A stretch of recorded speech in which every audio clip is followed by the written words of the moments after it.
Biceps single-handedly enhance the look of your physique by a great deal, but not all curls are created equal.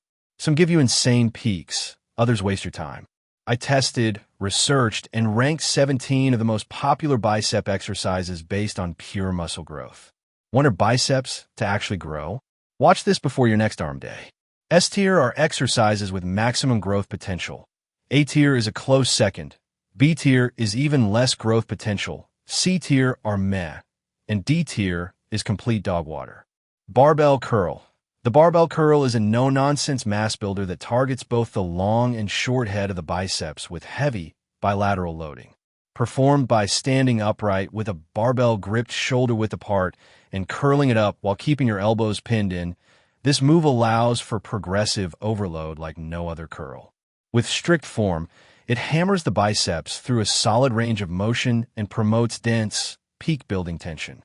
Bonus tip: using an easy bar reduces wrist strain while still crushing your biceps. When done heavy and controlled, barbell curls are a foundational hypertrophy tool in nearly every lifter's arsenal. That's why the barbell curl belongs in S tier. Concentration curl. Performed seated with your elbow braced against your inner thigh, the concentration curl is one of the most targeted and isolated bicep movements you can do. You curl the dumbbell slowly and squeeze hard at the top, minimizing momentum and forcing the biceps to handle every inch of the load. The exercise biases the short head and enhances the mind-muscle connection significantly. I pair this with another curl variation that I will mention later on this list to target both the short and long heads separately. Also, EMG studies have shown that this exercise elicits some of the highest bicep activation of any curl variation. That's why the concentration curl belongs in S tier. Chin-ups aren't just a back builder. They're a secret weapon for massive biceps when done with a supinated underhand grip. Every rep loads your biceps with your full body weight, engaging both heads of the bicep, while also demanding stabilization through the shoulders and core. Leaning back slightly can increase biceps recruitment, and adding a weighted belt over time brings true progressive overload. This compound movement builds real-world strength and aesthetic arms in one shot. Pro bodybuilders and calisthenics athletes alike swear by it, though they still require strong stabilizer muscles. That's why chin-ups belong in A tier. Preacher curl. The preacher curl is a strict and humbling movement that eliminates cheating entirely. With your arms resting on the angled pad, the long head of the biceps is isolated and stretched fully at the bottom, a key factor in triggering muscle growth. You curl a barbell, dumbbell, or easy bar upward while resisting gravity all the way down. What makes this movement special is the enormous tension placed on the biceps in the lengthened position, a range that's often undertrained. While it limits how much weight you can use, which is not always optimal for progressive overload, it maximizes quality contractions. That's why the preacher curl belongs in A tier. Incline dumbbell curl. This stretch-loaded masterpiece is performed lying back on an inclined bench with your arms hanging fully behind you. That deep stretch on the long head of the biceps makes this movement brutally effective for hypertrophy. As you curl upward, the biceps must contract from a mechanically disadvantaged position, meaning they're forced to work extra hard through the entire arm. It's one of the best movements for emphasizing the long head, which helps with building that bicep peak and gives the arm a fuller shape. This is the other bicep exercise I personally use with the concentration curl to target both bicep heads separately.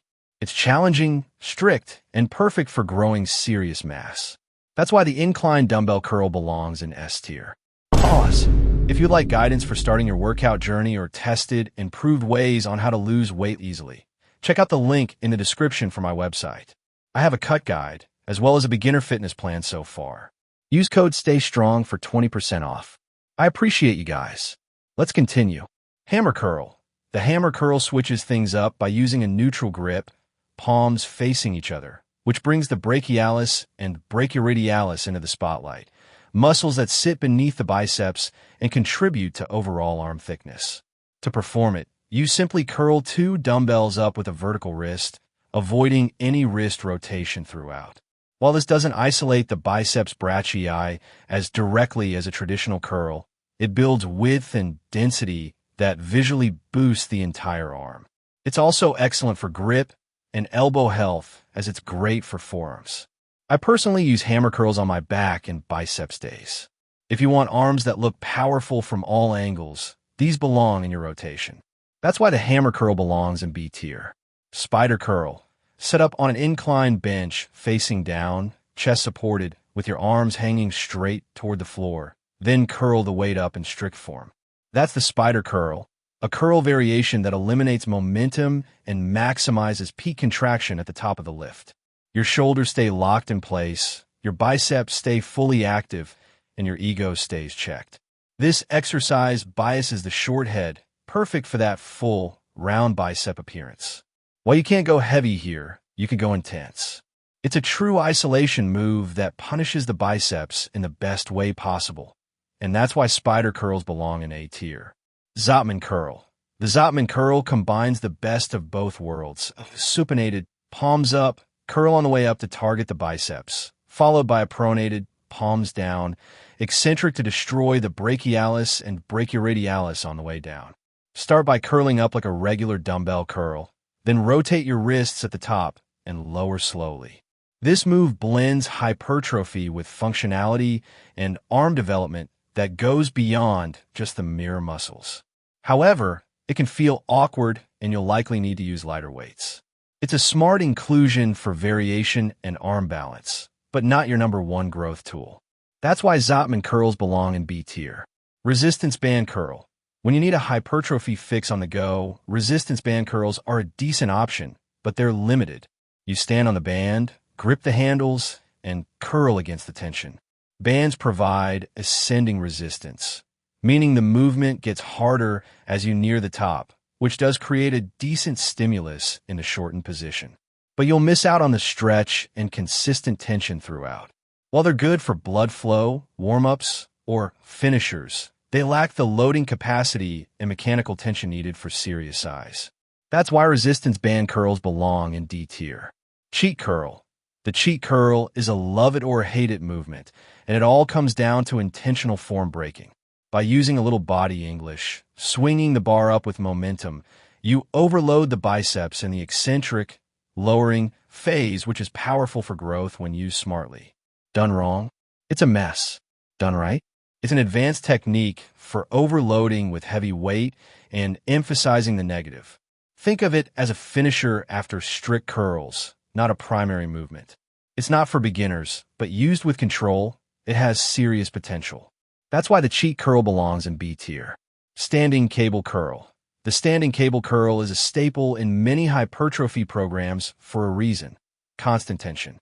Unlike dumbbells or barbells, cables keep your biceps under strain through the entire range of motion.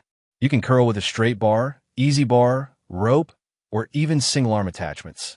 It's super versatile, incredibly smooth on the joints, and easy to customize for different angles. Cable curls shine especially in higher rep, pump-driven sets. They might not be the top overload king, but they're a beast for maximizing metabolic stress and mind-muscle connection. That's why cable curls belong in A tier. Standing dumbbell curl. The standing dumbbell curl is the classic, and for good reason. You stand upright with a dumbbell in each hand, palms facing forward, and curl up one or both arms at a time.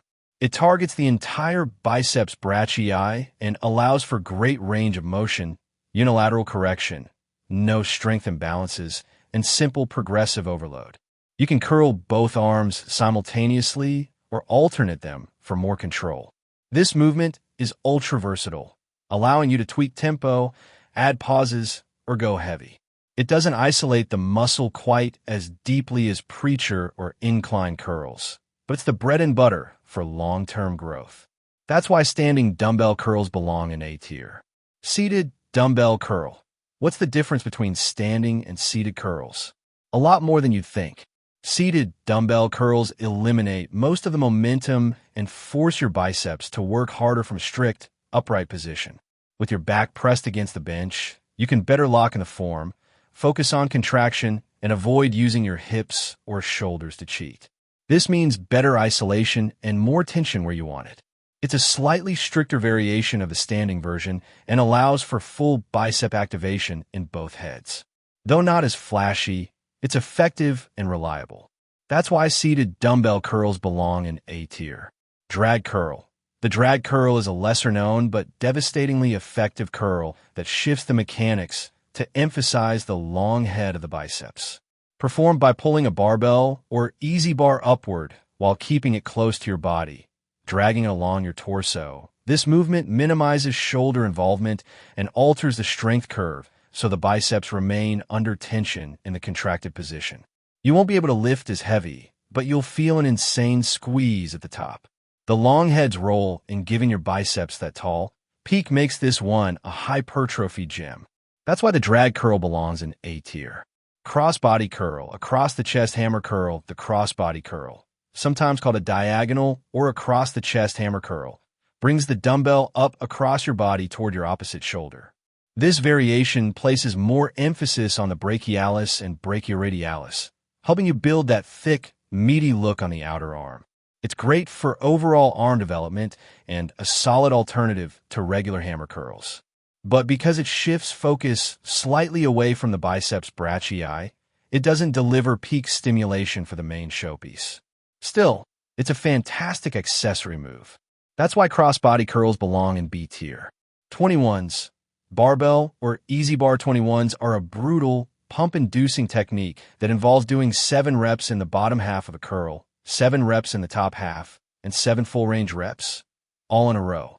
Typically done with a barbell or easy bar, they're not about load, they're about volume, fatigue, and pain tolerance. The segmented reps create metabolic stress and maximize the pump, but they don't place heavy tension on the muscle in the stretch or mid-range under load. They're fun, challenging, and effective as a finisher or burnout set, but not a primary growth stimulus. That's why 21s belong in C tier. Bonus: biceps isometric holds. Isometrics aren't always on people's radar, but static bicep holds, like holding a dumbbell curl at 90 degrees for time, can increase time under tension, improve tendon resilience, and build mental toughness. These are often used in isometric protocols or contrast sets. They won't directly build tons of size, but they enhance hypertrophy indirectly by boosting muscle endurance and strength at sticky points in a curl. They're a valuable add-on tool, especially for plateau busting. That's why isometric bicep holds belong in C tier. Subscribe to the channel and give the video a like if you enjoyed. What is your favorite bicep workout? Let me know down in the comments. I appreciate your support. Stay strong.